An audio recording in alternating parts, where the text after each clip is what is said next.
ಅತಿತುಷ್ಟಿಕರಂ ತದಸ್ಯ ಅಂತ ಈ ಮಾತು ಹೇಳ್ತಾರೆ. ಇದು ಬೇರೆ ಯಾವ ಗ್ರಂಥಕ್ಕೆ ಹೇಳಿಲ್ಲ ನೋಡ್ರಿ. ವಿಶೇಷವಾಗಿ ಈ ಗ್ರಂಥಕ್ಕೆ ಋಕ್ಸಂಹಿತಾಕ್ಕೆ ವ್ಯಾಖ್ಯಾನ ಮಾಡಬೇಕಾದ್ರೆ ಆಚಾರ್ಯರು ಹೇಳ್ತಾರೆ, ದೇವರಿಗೆ ಬಹಳ ಪ್ರೀತಿಕರ, ಬರೇ ತುಷ್ಟಿಕರ ಅಂತ ಹೇಳಿಲ್ಲ, ಮತ್ತೆ ಅತಿತುಷ್ಟಿಕರಂ ತದಸ್ಯ ಅಂತ ಹೀಗೆ ಹೇಳಿದ್ರಿಂದಾಗಿ ವೇದಕ್ಕೆ ಸಮಾನವಾಗಿರುವಂತಹದ್ದು ಮತ್ತೊಂದು ಪ್ರೀತಕರವಾಗಿರುವಂತಹ ಶಾಸ್ತ್ರ ಮತ್ತೊಂದಿಲ್ಲ.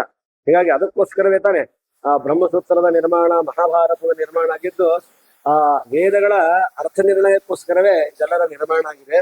ಹೀಗಾಗಿ ಅದನ್ನ ಆಚಾರ್ಯ ವ್ಯಾಖ್ಯಾನವನ್ನು ಮಾಡ್ತಾ ಓಮಶೇಷ ಗುಣಾಧಾರ ಇತಿ ನಾರಾಯಣೋತ್ಸವ ಅಂತ ಓಂಕಾರದ ವ್ಯಾಖ್ಯಾನವೇ ಎಲ್ಲ ಮುಂದಿನ ಏನು ಅಂದ್ರೆ ವ್ಯಾಹೃತಿ ಏನಿದೆ, ಭೂರ್ಭುವಸ್ವಹ ಅನ್ನುವಂತ ವ್ಯಾಹೃತಿ, ಅದರ ನಂತರದಲ್ಲಿ ಗಾಯತ್ರಿ, ಹಾಗೆ ಪುರುಷ ಸೂಕ್ತ, ಇದೆಲ್ಲವೂ ಕೂಡ ಓಂಕಾರದ ವ್ಯಾಖ್ಯಾನವೇ. ಈ ಪುರುಷ ಸೂಕ್ತದ ಸಮಗ್ರ ವ್ಯಾಖ್ಯಾನವೇ ಅನಂತ ವೇದಗಳು. ಸಪೂರ್ಣತ್ವ ಪುಮಾನ್ನಾಮ ಪೌರುಷೇ ಸುಸ್ತೈರಿತಃ ಸಯೇವ ಅಖಿಲ ವೇದಾರ್ಥಃ ಸರ್ವಶಾಸ್ತ್ರಾರ್ಥ ಏವಿತ ಸಯೇವ ಸರ್ವಶಬ್ದಾರ್ಥಃ ಇತ್ಯಾಹ ಉಪನಿಷತ್ಪರ ಅಂತ ಹೀಗೆ ಅನಂತ ವೇದಗಳ ಅರ್ಥ ಅದು ಪರಮಾತ್ಮನೇ ಆಗಿದ್ದಾನೆ, ಓಂಕಾರದ ಅರ್ಥವೇ ಆಗಿದೆ. ಎಲ್ಲ ಶಬ್ದಗಳ ಅರ್ಥವೂ ಕೂಡ ಪರಮಾತ್ಮನೇ ಆಗಿದ್ದಾನೆ ಅಂತ ಹೀಗೆ ಆಚಾರ್ಯರು ಋಕ್ಸಂಹಿತಾಕ್ಕೆ ವ್ಯಾಖ್ಯಾನ ಮಾಡಬೇಕಾದ್ರೆ ನಮ್ಮ ಚಿಂತನೆ ಏನಿರ್ಬೇಕು ಅಲ್ಲೇ ಅದನ್ನ ಇಲ್ಲಿ ಬಿಡಿಸ್ತಾ ಇದ್ದಾರೆ. ಅಗ್ನಿ, ಈಗ ಅಗ್ನಿವೇಳೆ ಪುರೋಹಿತ ಮತ್ತು ಶುರು ಆಗ್ತದೆ. ಅಲ್ಲೇ ಅಗ್ನಿದೇವಿಯನ್ನ ಅಗ್ನಿದೇವರಿಗೆ ನಾವು ಸ್ತೋತ್ರ ಮಾಡ್ತಾ ಇದ್ದೀವಿ. ಮುಂದೆ ವಾಯುದೇವರು, ಇನ್ನದರ ನಂತರದಲ್ಲಿ ವರುಣ, ಹೀಗೆ ಇಂದ್ರ ಇತ್ಯಾದಿಗಳನ್ನ ಅಲ್ಲಿ ಸ್ತೋತ್ರ ಮಾಡ್ತಾ ಇದ್ದಾರೆ, ಅವರನ್ನು ಹೊಗಳ್ತಾ ಇದ್ದಾರೆ ಅಂತ ಮೇಲ್ನೋಟಕ್ಕೆ ನಮಗೆ ಅನಿಸ್ತಾ ಇದೆ. ಆದ್ರೆ ಇದು ಮುಖ್ಯವಾದ ಅರ್ಥ ಅಲ್ಲ. ಹೇಗೆ ಅಂತಂದ್ರೆ ಒಂದು ವೃಕ್ಷ ಇದೆ, ಆ ವೃಕ್ಷದ ಎಲೆಗಳಂತೆ ಈ ಎಲ್ಲ ಅರ್ಥಗಳಷ್ಟೇ. ನಿಜವಾದ ಅರ್ಥ ಅಂತಂದ್ರೆ ಯಾವ್ದು ಹಣ್ಣು, ಒಂದು ಮಾವಿನ ಹಣ್ಣೇನಿದೆ ಅದು ಗಿಡದ ಸಾರ ಅಂತ ಹೇಳ್ತೇವೆ. ಹಾಗೆ ಇಲ್ಲಿಯೂ ಕೂಡ ವೇದ ಮಂತ್ರಗಳ ನಿಜವಾದ ಸಾರ ಯಾವುದು ಅಂತಂದ್ರೆ ಪರಮಾತ್ಮ ಪರವಾದ ಅರ್ಥವನ್ನು ಮಾಡೋದೆ. ಅದನ್ನ ತಿಳ್ಕೊಳ್ಬೇಕು, ಅದು ಬಹಳ ಮುಖ್ಯ. ಅದನ್ನ ನಾವು ಮಾಡದೇನೆ ನಾವು ಕೇವಲ ವೇದ ಪಾರಾಯಣವನ್ನು ಮಾಡಿದರೆ ಅದು ಅನರ್ಥಕಾರಿ ಅಂತ ಆಚಾರ್ಯ ಹೇಳ್ತಾರೆ. ಆದ್ದರಿಂದ ವೇದಾರ್ಥ ಚಿಂತನೆ ಅಂತಂದ್ರೆ ಭಗವತ್ ಚಿಂತನೆ ಪುರಸ್ಸರವಾಗಿ ನಿರ್ಬೇಕು ಅನ್ನೋದ್ರಿಂದ ಇದಕ್ಕೆ ಆಧ್ಯಾತ್ಮಿಕವಾದ ಅರ್ಥವನ್ನ ಆಚಾರ್ಯರು ಅದಕ್ಕೆ ಅರ್ಥವನ್ನ ಹೇಳ್ತಾ ಇದ್ದಾರೆ. ವಿಶೇಷವಾಗಿ ಅಗ್ನಿ ಎನ್ನುವಂತಹ ಶಬ್ದಕ್ಕೆ ಆಚಾರ್ಯರು 6 ತರಹದ ಅರ್ಥವನ್ನ ಹೇಳ್ತಾ ಇದ್ದಾರೆ. ಹೀಗಾಗಿ ಅಗ್ನಿ, ವರುಣ, ವಾಯು ಮುಂತಾದ ಎಲ್ಲ ಶಬ್ದಗಳಿಗೂ ಕೂಡ ಭಗವತ್ ಪರವಾಗಿ ಅರ್ಥವನ್ನು ಹೇಳಿದ ಭಾಷ್ಯಕಾರರು ಅಂತಂದ್ರೆ ಆಚಾರ್ಯರು. ಅಂದ್ರೆ ಇನ್ಯಾರೂ ಕೂಡ ಇದನ್ನು ಬಿಟ್ಟೇ ಬಿಟ್ರು. ಇದು ಅತತ್ವ ವೇದಕ ಅಂತ ಇದನ್ನ ಬಿಟ್ಟುಬಿಟ್ರು ಹೊರತು ಇದನ್ನು ತಗೊಳ್ಳಿಲ್ಲ. ಆದ್ರೆ ಆಚಾರ್ಯರು ಮಾತ್ರ ಪ್ರತಿಯೊಂದು ವೇದಗಳು, ಅದರಂತೆ ಸ್ಮೃತಿಗಳು, ಪುರಾಣಗಳು, ಇತಿಹಾಸ ಎಲ್ಲದಕ್ಕೂ ಕೂಡ ಪ್ರಾಮಾಣ್ಯ ಇದೆ ಅಂತ ಅದು ಸಮರ್ಥನೆ ಮಾಡಿದ ಆಚಾರ್ಯರು ನಮ್ಮ ಗುರುಗಳು. ಹೀಗಾಗಿ ಇದು ಇಲ್ಲೇನು ವಿಶೇಷವಾಗಿ ಸಂಹಿತಾ ಯಾಗ ಏನು ನಡೆದಿದೆ ಇಂತಹದ್ದು ಅದು ಪರಮಾತ್ಮನಿಗೆ ಬಹಳ ಪ್ರೀತಿಕರ. ಅಂತಹದನ್ನು ನಾವು ಕೂಡ ಭಾಗವಹಿಸಿದ್ದೇವೆ ಅಂತ ಹೇಳ್ತಾ ನನ್ನೆರಡು ಮಾತುಗಳನ್ನ ಗುರುಗಳ ಅಂತರ್ಯಾಮಿ ಆಗಿರುವಂತಹ ರಾಜರ ಅಂತರ್ಯಾಮಿ ಹೈಗ್ರೀವ ದೇವರಿಗೆ ಸಮರ್ಪಣೆ ಮಾಡ್ತಾ ಇದ್ದಾರೆ. ಶ್ರೀ ಮಧ್ವೇಶಾರ್ಪಣ, ಶ್ರೀ ಕೃಷ್ಣಾರ್ಪಣ. ಪ್ರಣಾಮಂ ದೇಶಾಮಪಿ ನಮೋ ನಮಃ ಅಂತ ಯಜ್ಞವರಾಹ ರೂಪಿಯಾದ ಪರಮಾತ್ಮನಿಗೆ ನಾವು ನಮಸ್ಕಾರ ಮಾಡೋದು ಬೇಡಂತೆ. ಯಜ್ಞವರಾಹನಿಗೆ ನಮಸ್ಕಾರ ಮಾಡೋರಿಗೆ ನಮಸ್ಕಾರ ಮಾಡಿದ್ರು ಸಾಕಂತೆ, ಅಷ್ಟು ಮಹತ್ವ ಇದೆ ಅಂತ ವರ್ಣನೆ ಮಾಡಿದ್ದಾರೆ. ಇದು ಯಜ್ಞ ಪ್ರಕ್ರಿಯೆಯ ಸಂದರ್ಭದಲ್ಲಿ ಇಡೇಪಾಡಿತಾಯರಿಗೆ ಶ್ರೀಮದ್ ಆಚಾರ್ಯರು ಅನುಗ್ರಹಿಸಿರುವಂತಹ ಕೃಷ್ಣಾಮೃತ ಮಹಾರ್ಣವ. ಅದರಲ್ಲಿ ಎಲ್ಲ ಅಂಶವನ್ನು ಮಂಗಳ ಪದ್ಯದಲ್ಲಿ ಹೇಳಿದ್ದಾರೆ. ಅರ್ಚಿತಃ, ಸಂಸ್ಮೃತಃ, ಧ್ಯಾತಃ, ಕೀರ್ತಿತಃ, ಕಥಿತಃ, ಶ್ರುತಃ, ಎಲ್ಲ ಅಂಶಗಳು ಬೇಕು ಅಂತ. ಈಗ ಧೀರೇಂದ್ರಾಚಾರ್ಯ ಹೇಳಿದ ಹಾಗೆ ಒಂದೇ ವೇದಾಧ್ಯಯನ ಒಂದೇ ಸಾಕಾಗಲ್ಲ. ಅದರ ಶ್ರವಣ, ಶ್ರೋತವ್ಯೋ ಮಂತವ್ಯೋ ನಿಧಿಧ್ಯಾಸಿತವ್ಯ ಅಂತ ವಿಧಿ ಇದೆ. ಹಾಗಾಗಿ ಶ್ರವಣವೂ ಅಷ್ಟೇ ಮುಖ್ಯ, ಮನನವೂ ಅಷ್ಟೇ ಮುಖ್ಯ, ಧ್ಯಾನವೂ ಅಷ್ಟೇ ಮುಖ್ಯ, ಭಗವಂತನ ಆರಾಧನೆಯೂ ಮುಖ್ಯ. ಅದರಲ್ಲಿಯೂ ಕೂಡ ಭಗವಂತ ಅಗ್ನಿಮುಖಾವೈ ದೇವಾಹ ಅಂತ ಎಲ್ಲಾ ದೇವತೆಗಳು ಅಗ್ನಿಯನ್ನ ಮುಖ ಮಾಡಿಕೊಂಡಿರ್ತಾರಂತೆ. ಹಾಗಾಗಿ ಸಪತ್ನೀಕರಾಗಿ ಯಜಮಾನ ಅಗ್ನಿಮುಖದಲ್ಲಿ ಆಹುತಿಯನ್ನ ಕೊಟ್ರೆ ಎಲ್ಲ ವಿಧವಾದ ಶ್ರೇಯಸ್ಸನ್ನ ಮಾಡ್ತಾನೆ. ಪ್ರತಿದಿನವೂ ಕೂಡ ಔಪಾಸನ ಅನ್ನುವ ವಿಧಿ ಇರೋದು ಹಾಗೆ. ಪತ್ನಿಯಾದವಳು ಏನು ಯವ ಇದೆ ಅದನ್ನ ಹಾಕ್ಬೇಕು ಕೈಗೆ, ಪುರುಷನ ಕೈಗೆ, ಅವನ ಆಹುತಿಯನ್ನು ಕೊಡಬೇಕು. ಪುರುಷನಿಗೆ ನೇರ ಆಹುತಿಯನ್ನು ಕೊಡ್ಲಿಕ್ಕೆ ಗೃಹಸ್ಥನಿಗೆ ಅಧಿಕಾರ ಇಲ್ಲ. ಪತ್ನಿಯಾದವಳು ಯಜಮಾನನ ಕೈಗೆ ಹಾಕ್ಬೇಕು. ಅಗ್ನಿದೇವ ಅದನ್ನ ಗಮನಿಸ್ತಾ ಇರ್ತಾನಂತೆ. ಯಾವ ಯಜ್ಞದಲ್ಲಿ ಪತ್ನಿ ಇಲ್ಲ ಅವನು ತುಂಬಾ ಖಿನ್ನನಾಗಿ ಸರಿಯಾದ ಫಲವನ್ನ ತಲುಪಿಸೋದಿಲ್ಲ ಅಂತ ಹೇಳಿದ್ದಾರೆ. ಹಾಗಾಗಿ ಸಪತ್ನೀಕರಾಗಿ ಮಾಡಿದ ಯಜ್ಞ ಅತ್ಯಂತ ಅರ್ಥವತ್ತಾಗಿ ಎಲ್ಲವೂ ಅನುಸಂಧಾನ ಏನು ಅಂದ್ರೆ ದಕ್ಷಿಣಾಭಿಸಾಕಂ ಅಂತ ಲಕ್ಷ್ಮೀನಾರಾಯಣರೇ ನಿಂತು ಒಬ್ಬನಲ್ಲಿ ನಿಂತಾಡುವನು, ಮತ್ತೊಬ್ಬನಲ್ಲಿ ನೋಡುವನು, ಬೇಡುವನೊಬ್ಬನಲ್ಲಿ ಮಾತಾಡುವನು ಬೆರಗಾಗಿ, ಅಬ್ಬರದ ಹೆದ್ದೈವ ಮತ್ತೊಬ್ಬರನ್ನು ಲೆಕ್ಕಿಸನು, ಲೋಕದೊಳೊಬ್ಬನೇತ ಬಾಧ್ಯ ಬಾಧಕ ನಾಹ ನಿರ್ಭೀತ ಅಂತ ಎಲ್ಲಾರಲ್ಲಿಯೂ ಇಂದ್ರಿಯ ಪ್ರೇರಕನಾಗಿ ಕೇನೇಷಿತಂ ಪತತಿ ಪ್ರೇರಿತಂ ಮನಃ ಕೇನ ಪ್ರಾಣ ಪತತಿ ಪ್ರೀತಿಯುಕ್ತ ಅಂತ ಅದನ್ನೇ ಯೋಂತ ಪ್ರವಿಶ್ಯಂ ಅಮವಾಚ ಮಿಮಾಂ ಪ್ರಸುಪ್ತ ಸಂಜೀವಯತ್ಯ ಕೆಲ ಶಕ್ತಿ ಧರ ಸ್ವಧಾಮ್ನ ಅನ್ಯಾಂಶ್ಚ ಹಸ್ತಚರಣ ಶ್ರವಣತ್ವಗಾದೀನ್ ಪ್ರಾಣಾನ್ನಮೋ ಭಗವತೆ ಪುರುಷಾಯಿತುಭ್ಯಂ. ಅದನ್ನೇ ಆ ದೇವರ ಪೂಜೆಯಲ್ಲಿ ಭಗವತೋ ಬಲೇನ, ಭಗವತೋ ವೀರ್ಯೇಣ, ಭಗವತಸ್ತೇಜಸ, ಭಗವತ ಕರ್ಮಣ ಅಂತ ಎಲ್ಲ ದೇವರೇ ಹುಟ್ಟುತ್ತೇನು ತರಲಿಲ್ಲ, ಸಾಯುತ್ತೇನು ಒಯ್ಯಲಿಲ್ಲ ಅಂತ ಎಲ್ಲ ದೇವರೇ ಕೊಟ್ಟದ್ದು. ಹರಿಯ ಕರುಣದೊಳಾದ ಭಾಗ್ಯವ ಹರಿ ಸಮರ್ಪಣೆ ಮಾಡಿ ಬದುಕಿರೋ ಅಂತ ಎಲ್ಲವೂ ಸಮರ್ಪಣೆಯಲ್ಲಿ ಮುಕ್ತಾಯ ಆಗಬೇಕು. ಸಮರ್ಪಣೆ ಅದು ಭಗವಂತನ ಪ್ರೀತಿಯ ಉದ್ದೇಶದಲ್ಲಿ ಇರಬೇಕು. ಅದನ್ನು ಬಿಟ್ಟು ಮತ್ತೆ ಏನನ್ನೂ ಕೂಡ ಬಯಸಬಾರದು ಅನ್ನುವುದು ನಿಜವಾದ ಮಧ್ವಮತ. ಅಂತಹ ಮಧ್ವಮತದ ಹಿನ್ನೆಲೆಯಲ್ಲಿ ಸಮಗ್ರ ವೇದಗಳನ್ನ ತಲೆಯಲ್ಲೇ ಇಟ್ಟುಕೊಂಡಿರುವಂತಹ ಒಂದು ಜ್ಞಾನಗರ್ಭ, ಎಲ್ಲರೂ ಜ್ಞಾನಗರ್ಭವನ್ನ ಹೊಂದಿದ್ದಾರೆ. ಅಂದ್ರೆ ಭಾಗವತದಲ್ಲಿ ಶಿರಸ್ಸಿನಲ್ಲಿ ಜ್ಞಾನವನ್ನ ಧಾರಣೆ ಮಾಡಿದ್ರೆ ಜ್ಞಾನಗರ್ಭ ಅಂತ ಹೇಳಿದ್ದಾರೆ. ಗರ್ಭ ಇವ ಸುಭೃತೋ ಗರ್ಭಿಣೀಭಿಹಿ ಅಂತ ಉಪನಿಷತ್ತು ಹಾಗೆ ಹೇಳ್ತಾ ಇದೆ.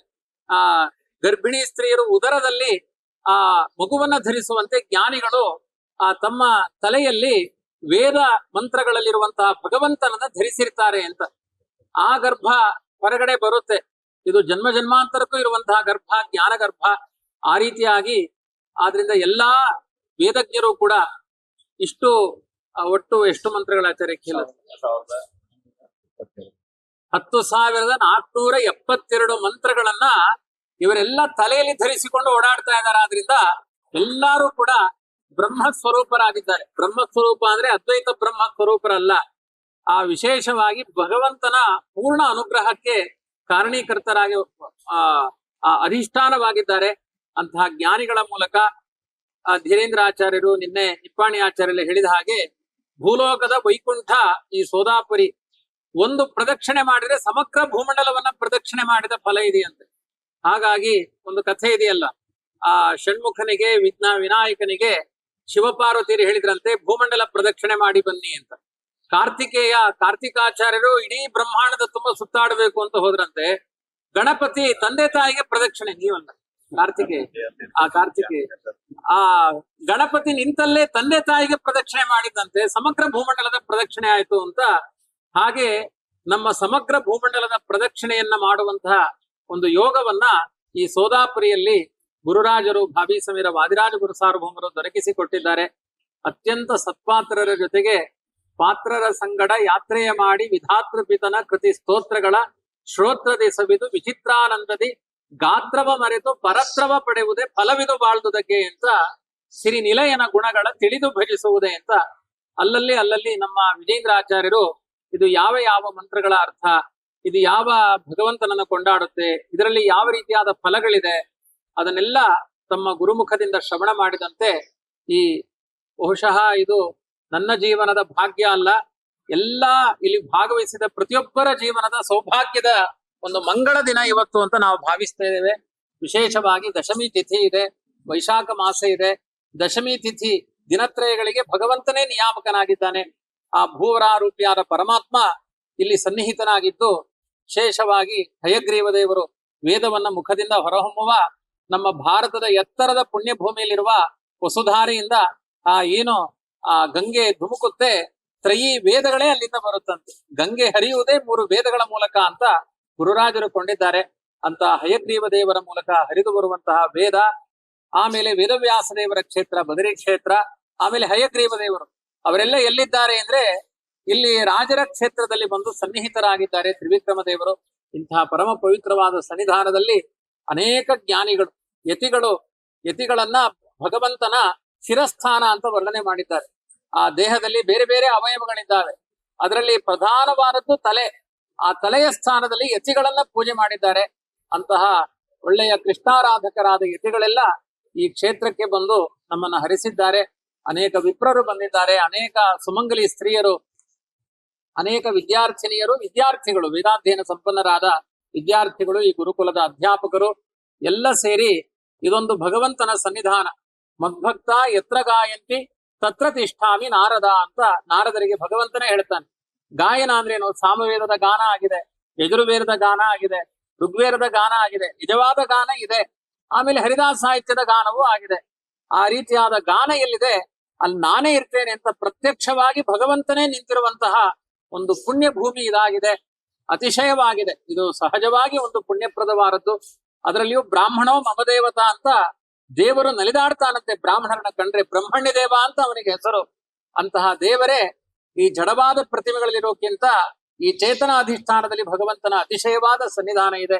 ಇಂತಹ ಸನ್ನಿಧಾನಯುಕ್ತವಾದ ಪ್ರದೇಶದಲ್ಲಿ ನೀವೆಲ್ಲ ಬಂದದ್ದು ತುಂಬಾ ದೊಡ್ಡ ಪರಮಾನುಗ್ರಹ ಅಂತ ಹೇಳ್ತಾ, ನಾವು ಯಾವುದೇ ದಾನ ದಕ್ಷಿಣೆಯನ್ನು ಕೊಡುವ ಸಾಮರ್ಥ್ಯ ಉಳ್ಳವರಲ್ಲ. ಕೇವಲ ಮನಸ್ಸಿನ ಭಾವನೆಗಳ ಮಾತ್ರ ಇದೆ. ಮಹಾಭಾರತದಲ್ಲಿ ಹೇಳ್ತಾರೆ, ವಿಪ್ರರನ್ನ ಕರಿಬೇಕಂತೆ, ದಕ್ಷಿಣೆ ಕೊಡಬೇಕು ಅಂತ ಸಾಮರ್ಥ್ಯ ಇಲ್ದೇನೆ ಇದ್ರೆ ಆ ವಿಪ್ರರು ಹೇಗಿರಬೇಕು ಅಂದ್ರೆ ಅವನು ನಿಜವಾದ ಒಂದು ಭಕ್ತಿ ಸಂಪನ್ನನಾಗಿದ್ರೆ ಅನುಗ್ರಹ ಮಾಡಿ ಹೋಗ್ಬೇಕು ಅಂತ ಅವರಿಗೂ ಹೇಳಿದ್ದಾರೆ. ಇವನು ಮತ್ತೆ ಹಾಗೆ ಇನ್ನ ದಕ್ಷಿಣೆ ಕೊಡದೇನೆ ಭಕ್ತಿಯಿಂದ ಕರಿತಾ ಇದ್ರೆ ಸಾಕ ಅಂದ್ರೆ ತನ್ನ ಕೈಲಿ ಆದಷ್ಟು ಕೊಡಬೇಕು. ಆಮೇಲೆ 2 ಬಾಹುಗಳನ್ನ ಎತ್ತಿ ಹೇಳಬೇಕಂತೆ, ನಾನು ಅಸ್ವತಂತ್ರನಾಗಿದ್ದೇನೆ, ದೇವತೆಗಳೇ ನನ್ನನ್ನ ಕ್ಷಮಿಸಿ, ಇದರಿಂದ ನೀವು ಪ್ರೀತರಾಗಿ ನಾನು ಇಷ್ಟು ದಾನ ಮಾಡ್ಲಿಕ್ಕೆ ಅಸಮರ್ಥನಾಗಿದ್ದೇನೆ ಅಂತ. ನಾನು ಇವತ್ತೆರಡು ಕೈಗಳನ್ನ ಎತ್ತಿ ಹೇಳ್ತಾ ಇದ್ದೇನೆ, ಇವರಂಥ ಜ್ಞಾನಿಗಳಿಗೆ ನನಗೆ ದಾನ ಮಾಡ್ಲಿಕ್ಕೆ ಆಗ್ತಾ ಇಲ್ಲ, ನಾನು ಅಸ್ವತಂತ್ರನಾಗಿದ್ದೇನೆ, ನಾನು ತುಂಬಾ ಅಲ್ಪನಿದ್ದೇನೆ. ಆದ್ರಿಂದ ನಮ್ಮಿಂದ ಆಗುವ ಅಪಚಾರಗಳನ್ನ ನೀವೆಲ್ಲ ಕ್ಷಮಿಸಿ, ಕ್ಷಮಾ ಸಮುದ್ರರಾದ ನೀವೆಲ್ಲ ನಮ್ಮನ್ನ ಹರಿಸಬೇಕು. ನಮ್ಮ ವಿಶೇಷವಾದ ಎಲ್ಲರಿಗೂ ಹರಿಭಕ್ತರಿಗೆ ಕಲಿಯುಗದಲ್ಲಿ ಬೆಳಿಗ್ಗೆ ಪ್ರಾತಃ ಕಾಲದಲ್ಲಿ ಒಂದು ದುಸ್ವಪ್ನ ಆಯ್ತು, ದೇವರೇ ಪರಿಹಾರ ಮಾಡ್ಬೇಕು. ದೇವ ಮಂದಿರಗಳಲ್ಲಿ, ಕಲಿಯುಗದಲ್ಲಿ ದೇವ ಮಂದಿರದಲ್ಲಿ ನಾಯಿ ಕಟ್ತಾರೆ, ಅಂಥ ಕಲಿಯುಗ ಬರುತ್ತೆ ಅಂತ ಕೆಟ್ಟ ದುಸ್ವಪ್ನ ಆಯ್ತು. ಅದಕ್ಕೆ ಪ್ರತಿಭಟನೆಗೆ 4 ಜನ ಸ್ವಾಮಿಗಳನ್ನ ಕರ್ಕೊಂಡು ಹೋಗಿದ್ದೆ. ಕೊನೆಗೆ ಒಂದು ಸ್ವಲ್ಪ ಅದನ್ನ ಹೊರಗಡೆ ಕಟ್ಟುವ ಅಂದ್ರೇನು, ನಾಯಿಗೆ ಪ್ರದಕ್ಷಿಣೆ ಮಾಡ್ಲಿಕ್ಕೆ ಆಗುತ್ತಾ ಅಂತೆಲ್ಲ ಒಂದಷ್ಟು ಚರ್ಚೆಗಳು ನಡೀತು. ಅದಾದ ಮೇಲೆ ಎಲ್ಲ ಜ್ಞಾನಿಗಳೆಲ್ಲ ಸೇರಿಕೊಂಡು ಅದನ್ನು ಉಚ್ಚಾಟನೆ ಮಾಡಿದ್ರು. ಕೊನೆಗೆ ಅದರ ತಾತ್ಪರ್ಯ ಅರ್ಥ ಏನೋ ಆಯ್ತು ಅಂದ್ರೆ, ಒಬ್ಬರಿಂದ ಕಲಿಯ ಕ್ರೌರ್ಯವನ್ನ ದಮನ ಮಾಡ್ಲಿಕ್ಕಾಗಲ್ಲ, ಸಂಘಟಿತರಾಗಿ ಹೋಗಿ, ಅಲ್ಲಿ ಸನ್ಯಾಸಿಗಳು ಇರಬೇಕು, ಗೃಹಸ್ಥರು ಎಲ್ಲಾರು ಇದ್ರು, ಎಲ್ಲಾರು ಇದ್ದ ಮೇಲೆ ಅವರು ಮಾತು ಕೇಳಿದ್ರು. ಹಾಗಾಗಿ ಸಹವೀರ್ಯಂ, ಕೊನೆಗೆ ಸಂಗಚ್ಛತ್ವಂ ಸಂವದತ್ವಂ ಎಲ್ಲ ಕೊನೆಗೆ ಮಂತ್ರ ಬರುವಂತಹದ್ದು. ಹಾಗೆ ಒಬ್ಬರಿಂದ ಕಲಿಯನ್ನ ಉಚ್ಚಾಟನೆ ಮಾಡ್ಲಿಕ್ಕೆ ಆಗಲ್ಲ ಕಲಿಯುಗದಲ್ಲಿ. ಹಾಗಾಗಿ ಇಷ್ಟು ಜನ ಸೇರಿದ್ದೇವೆ ಅಂದ್ರೆ ಕಲಿ ನಿರಸನ ಆಗಿದೆ ಅಂತ ಅದರಿಂದಲೂ ಕೂಡ ನಾವು ಸಂಕಲ್ಪ ಮಾಡಬಹುದು. ಆದ್ರಿಂದ ವಿಶೇಷವಾಗಿ 10 ಜನ ವಿಪ್ರರು ಸೇರಿದ್ರೆ ಅಲ್ಲಿ ಒಂದು ಸನ್ನಿಧಾನ ಯುಕ್ತವಾಗುತ್ತೆ, ಕಲಿ ನಿರಸನವಾಗುತ್ತೆ. ಆದ್ರಿಂದ ಕಲಿಬಾಧೆಯನ್ನ ಇನ್ನೇ ಹೇಳಿದ ಹಾಗೆ ಅದು ಎಂಥ ಮಹತ್ತರವಾದ ಪಾಪಗಳಿದ್ರೂ ಕೂಡ ಕಲಿ ಇಲ್ಲಿ ನಿರಸನ ಆಗುತ್ತೆ. ಅಂತಹ ಕಲಿಯನ್ನ ದಮನ ಮಾಡುವ ಆ ರುಜುಯೋಗಿಗಳು, ಲಾತವ್ಯ ರುಜುಗಳು, ವಾದಿರಾಜರು, ಇಲ್ಲಿ ಕಲಿಬಾಧೆಗೆ ಅವಕಾಶವೇ ಇಲ್ಲ. ಮಧ್ವ ಗುರುಗಳು ಇದ್ದಾರೆ, ಹನುಮ ಭೀಮ ಮಧ್ವ 3 ರೂಪಗಳು ಇದ್ದಾವೆ. ಆದ್ರಿಂದ ಇಂಥ ಪವಿತ್ರತಮವಾದ ಕ್ಷೇತ್ರದಲ್ಲಿ ಎಲ್ಲಾ ಜ್ಞಾನಿಗಳು ಬಂದು ಈ ಯಜ್ಞ ಪೂರ್ಣತೆ ಆಗ್ಲಿ ಅಂತ ನೀವು ಮನಸ್ಸಿನಲ್ಲಿ ಅಂದುಕೊಂಡ್ರೆ ಅದು ದೇವರಿಗೆ ಅದು ತಲುಪುತ್ತೆ. ಎಲ್ಲಾರು ಬದುಕಿನಲ್ಲಿ ಅದಕ್ಕೆ ಸಾಕ್ಷಿಯಾಗಿ ನಿಂತವರಿಗೂ ಆ ಫಲಗಳಿದ್ದಾವೆ ಅಂತ ಹೇಳಿದ್ದಾರೆ. ಅಂತಹ ಏನೇನು ಫಲಗಳಿದ್ದಾವೆ ಅದೆಲ್ಲ ವಿಪ್ರರು ಕೊನೆಗೆ ಆಶೀರ್ವಾದ ರೂಪದಲ್ಲಿ ಎಲ್ಲರಿಗೂ ಕೂಡ ದಾನ ಮಾಡ್ಲಿ, ಇದರಿಂದ ಜಗತ್ತಿಗೆ ವಿಶ್ವ ಕಲ್ಯಾಣ ಆಗಲಿ, ಅದರ ಜೊತೆಗೆ ನಮಗೂ ಕಲ್ಯಾಣ ಆಗಲಿ ಅಂತ ಪ್ರಾರ್ಥನೆ ಮಾಡ್ತಾ 2 ಮಾತನ್ನು ಮುಗಿಸ್ತೇನೆ. ಹರಯೇ ನಮಃ. ಶ್ರೀಕೃಷ್ಣಾರ್ಪಣ. ಆಚಾರ್ಯರು ಹೇಳುವಾಗ ಕೈಯನ್ನು ಎತ್ತಿ ಹೇಳ್ತಾ ಇದ್ದೇನೆ, ನಾನು ಅಶಕ್ತನಾಗಿದ್ದೇನೆ, ನನಗೇನೂ ಮಾಡ್ಲಕ್ ಆಗ್ತಾ ಇಲ್ಲ ಅಂತ. ಆದರೆ ಇಡೀ ಜನ್ಮ ಪೂರ್ತಿ ನಾವು ಪುಣ್ಯ ಸಂಪಾದನೆಗೆ ಹೊರಟ್ರೆ ಎಷ್ಟು ಪುಣ್ಯ ನಮ್ಮಿಂದ ಸಂಪಾದನೆ ಮಾಡ್ಲಕ್ ಆಗ್ತದೋ ಅದಕ್ಕಿಂತ 100 ಕೋಟಿ ಪಟ್ಟು ಅನಂತ ಪಟ್ಟು ಪುಣ್ಯ ಸಂಪಾದನೆ ಮಾಡುವ ಯೋಗವನ್ನ ಆಚಾರ್ಯ ತಂದ್ಕೊಟ್ಟಿದ್ದಾರೆ ನಮಗೆ. ನಾವೇನ್ ಅಧ್ಯಯನ ಮಾಡಿದ್ದೇವೆ ಅದನ್ನೆಲ್ಲ ವಾದಿರಾಜರ, ಭಾವಿ ಸಮೀರರಾದ ಗುರುಗಳ ಸನ್ನಿಧಾನದಲ್ಲಿ ಅವರ ಪಾದಾರವಿಂದಗಳಲ್ಲಿ ಸಮರ್ಪಣೆ ಮಾಡುವ ದೊಡ್ಡ ಯೋಗವನ್ನ ತಂದ್ಕೊಟ್ಟಿದ್ದಾರೆ ನಮಗೆ. ದಾನ ದಕ್ಷಿಣ ಅಂತದ್ದಲ್ಲಿ ಚೂರು ನಮಗೆ ಅಪೇಕ್ಷೆ ಇಲ್ಲೇ ಇಲ್ಲ.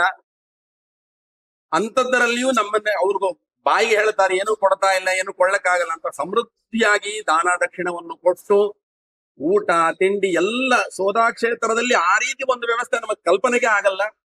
ಅವರ ಮೇಲಿರುವ ಗುರುಗಳ ಅನುಗ್ರಹ, ಅದರಿಂದ ಎಲ್ಲ ರೀತಿಯ ಒಂದು ವ್ಯವಸ್ಥೆಯನ್ನು ಮಾಡಿ ನಮ್ಮನ್ನು ಇಲ್ಲಿ ಸಾಧನೆ ಮಾಡುವ ದೊಡ್ಡ ಯೋಗವನ್ನು ಮಾಡಿಕೊಟ್ಟ ವಿಜೇಂದ್ರಾಚಾರ್ಯರಿಗೆ ನಾವು ಭೂಯಿಷ್ಟಾಂತೆ ನಮೋಕ್ತಿಂಬಿದೇವ. ಉತ್ತಮವಾದ ಇದು ನಮಗೆ ನಮ್ಮ ಸಾಧನೆಗೆ ನಾಂದಿ ಅಂತ ನಾವು ಚಿಂತನೆ ಮಾಡ್ತಾ ಇದ್ದೇವೆ. ಇಲ್ಲಿ ಏನು ನಾವು ಆಹುತಿಗಳನ್ನ ನಾವೆಲ್ಲ ಯಥಾಯೋಗ್ಯ ಕೊಟ್ಟಿದ್ದೇವೆ. ಎಷ್ಟೋ ಅಕ್ಷರಗಳ ಸ್ವರಗಳ ಲೋಪದೋಷಗಳು ಬಂದಿರಬಹುದು, ನಮಗ ಬುದ್ಧಿಪೂರ್ವಕವಾಗಿ ಅಬುದ್ಧಿಪೂರ್ವಕವಾಗಿಯೂ ಆಗಿರಬಹುದು. ಎಲ್ಲವನ್ನು ಇಲ್ಲಿ ಸನ್ನಿಹಿತನಾದಂತಹ ಹಯಗ್ರೀವ ರೂಪಿ ಪರಮಾತ್ಮ ತಾಯಿಯಂತೆ ಮಕ್ಕಳು ಕಲಭಾಷೆಯನ್ನು ಮಾತಾಡುತ್ತಲ್ಲ, ಆ ರೀತಿ ಒಂದು ಉತ್ಸಾಹದಲ್ಲಿ ಕೆಲವೊಮ್ಮೆ ನಾವು ಅಪಚಾರಗಳನ್ನ ಮಾಡಿರಬಹುದು. ಅದನ್ನ ಹಯಗ್ರೀವ ರೂಪಿ ಪರಮಾತ್ಮ ಕ್ಷಮಾ ಮಾಡಲಿ. ನಾಂದಿಯಾಗಿ ಇದರಿಂದ ನಮ್ಮ ಸಾಧನೆ ಇನ್ನು ಹೆಚ್ಚೆಚ್ಚು ನಮಗೆ ಬೆಳೆಯುವಂತೆ ರಾಜರು ಗುರುಗಳ ಅನುಗ್ರಹ ಮಾಡಲಿ ಅಂತ ಆಚಾರ್ಯರು ದೇವರಲ್ಲಿ ಪ್ರಾರ್ಥನೆ ಮಾಡಬೇಕು ಅಂತ ನಾನು ಅವರಲ್ಲಿ ನಿವೇದನೆ ಮಾಡ್ತಾ ಇದ್ದೇನೆ. ಇದೇ ತರ ಹೆಚ್ಚೆಚ್ಚು ಜ್ಞಾನ ಕಾರ್ಯಗಳು ಈ ಗುರುಕುಲದ ಅಭಿವೃದ್ಧಿ ಸ್ವಾಮಿಗಳು ಹೇಳಿದಂತೆ, ನೀವು ಹೇಳಿದಂತೆ ಇಲ್ಲಿ ಏನು ವಿದ್ಯಾರ್ಥಿನಿಯರು ಇದ್ದಾರೆ, ಒಬ್ಬೊಬ್ಬರು ಒಂದೊಂದು ಅಂಬರಡಿ ಗುರುಕುಲದ ಶಾಖೆಯನ್ನು ತೆರೆಯುವಂತೆ ಮನೆಗಳಲ್ಲಿ ಈ ನಮ್ಮ ಏನು ಭಾರತೀಯ ಸಂಸ್ಕಾರ, ನಮ್ಮ ಸರಿಯಾದ ತತ್ವಜ್ಞಾನ ಇದೆ, ಇದರ ಪ್ರಚಾರ ಹೆಚ್ಚೆಚ್ಚು ಆಗಲಿ, ನಮ್ಮ ಸಮಾಜ ಸನಾತನ ಧರ್ಮದಿಂದ ಉಳಿಯಲಿ ಅಂತ ನಾವು ದೇವರಲ್ಲಿ ವಿಶೇಷವಾಗಿ ಏನು ಋಗ್ವೇದ ಪ್ರತಿಪಾದ್ಯನಾದ ಏನು ಭೂವರಾಹ ಸ್ವಾಮಿ ಇದ್ದಾನ ತದಭಿನ್ನಾದ ಹಯಗ್ರೀವನಲ್ಲಿ ಪ್ರಾರ್ಥನೆ ಮಾಡ್ತೇವೆ. ಶ್ರೀಕೃಷ್ಣ.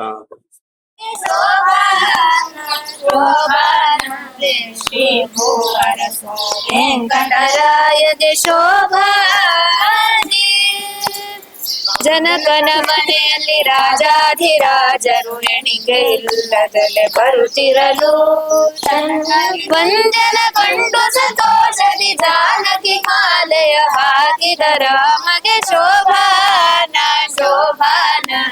ಶ್ರೀ ಭೂವರಸ ವೆಂಕಟರಾಯ ಶೋಭಾನೆ. ಋಪುಮನು ಶಿಶುಪಾಲಕನು ಜೈವನೆಂದು ಸಕಲರಾಯರಲ್ಲಿ ಬಂದಿರಲಾಗಿ ಬಹುದ ವತ್ಸಲನನ್ನು ಕಂಡು ಸಂತೋಷದಿ ರುಗುಮಿಣಿ ಮಾಲೆಯ ಹಾಕಿದ ಕೃಷ್ಣಗೆ ಶೋಭಾನವೇ ಶ್ರೀ ಭೂವರಸ ವೆಂಕಟರಾಯಗೆ ಶೋಭಾನೆ. ಸತ್ಯಭಾಮೆಯು ನಿಲಭದ್ರೆ ಕಳಿಂದೆಯು ಮಿತ್ರಬಿಂದೆಯು ದಕ್ಷಿಣೆಯು ಜಾಂಬವತಿ ಮತ್ತೆ ಅಸೋಳಸ ಸಿರಗಂಧಿಕೆಯರ ಪ್ರತ್ಯಕ್ಷ ಮಾಡಿದ ಕಲ್ಯಾಣನಿಗೆ ಶೋಭಾನವೇ ಶ್ರೀ ಭೂವರಸ ವೆಂಕಟರ ಶೋಭಾನೆ. ಪದುಮ ದೇಶದಲ್ಲೊಬ್ಬ ದೇವಾಂಗನೆಯು ಪದುಮಾವತಿ ಸ್ಮೃತಿಯು ಪದುಮನಾಭ ಶ್ರೀ ಪುರಂದರ ವಿಠಲಗೆ ಪದುಮಾವತಿ ಪ್ರಿಯ ಶ್ರೀನಿವಾಸಗೆ ಶೋಭಾನವೇ ಶ್ರೀ ಭೂವರಸ ವೆಂಕಟರಾಯಗೆ ಶೋಭಾನೆ.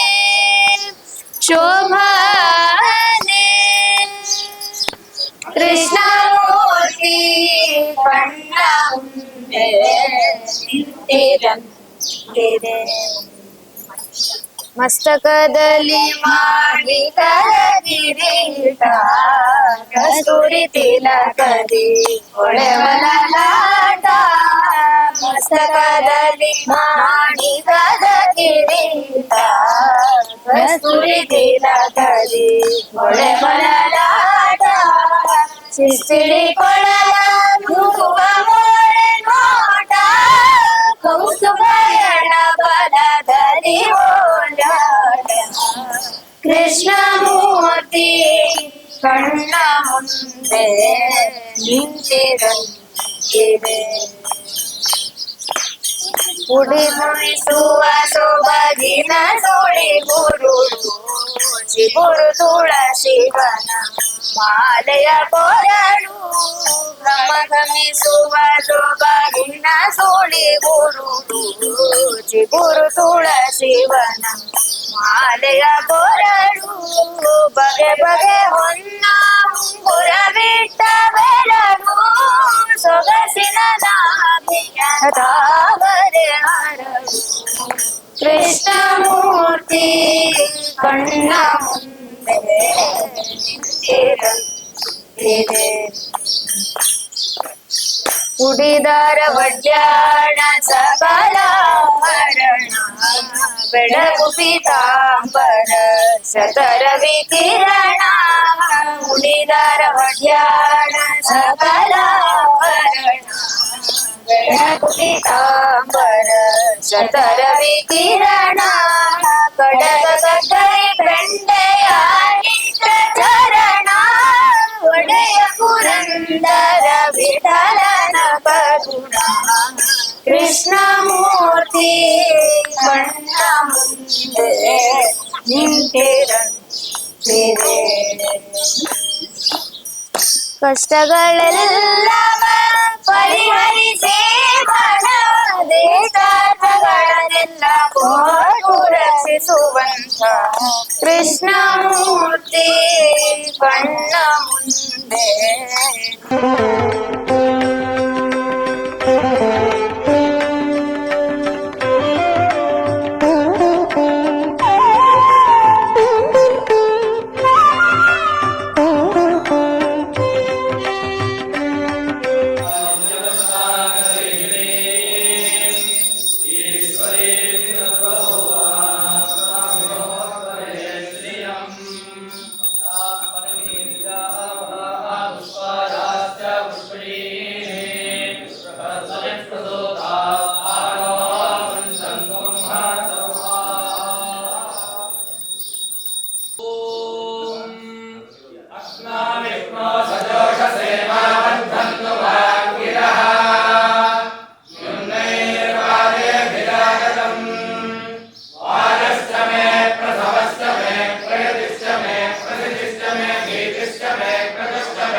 ಕ್ಷೇಮಸ್ತಮೇ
भद्राद्वैनानि दत्ता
दिव्योष्टं विश्वं योष्टं विश्वं विश्वैयोष्टैयोष्टं विश्वमायुरायुर्विश्वैयोष्टैयोष्टं विश्वमायोः विश्वमायुरायुर्विश्वं विश्वमायुर्विश्वं विश्वमायुर्वी आयुर्विव्यायुरायुर्यस्तुतमस्तुतं व्यायुरायुर्यस्तुतं व्यस्तुतमस्तुतं दिव्यस्तुतम् अस्तुतमित्यस्तुतं क्रीडन्तौ पुत्रे पुत्रे क्रीडन्तौ क्रीडन्तौ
अभिवृद्धि आचरिष्यमाण अंबणी अंग अंबणी भारतीय अभिवृद्धि समस्त द्वारा सर्वापेक्ष पूजा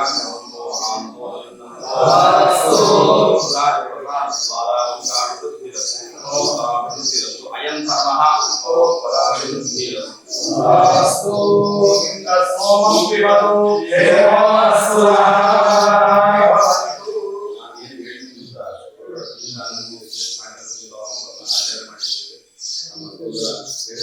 ಯಥಾಯೋಗ್ಯ ಏನು ಆಚರಣೆ ಮಾಡಿದ್ದೇವೆ ಅದರಿಂದ